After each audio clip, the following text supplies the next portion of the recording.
ضربوا بنتهم المتزوجة لحد ما ماتت بسبب فيديو بالذكاء الاصطناعي.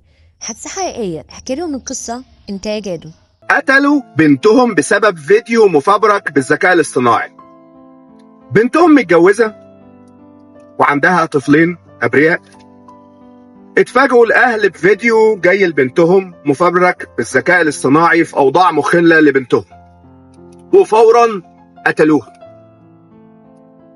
نتائج التحقيقات بعد كده أثبتت براءة البنت بعد ما ماتت، الله يرحمها. أثبتت إن الفيديو مفبرك بالذكاء الاصطناعي.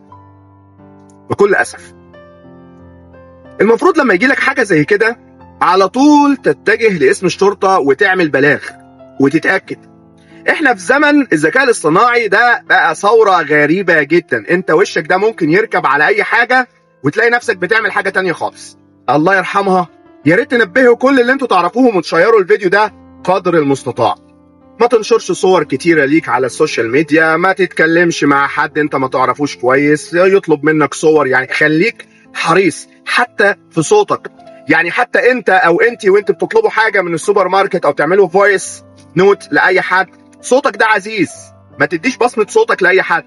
طبعا انا بصمة صوتي انا شخصيا طالعة في كل حتة، بس بنتكلم لبناتنا.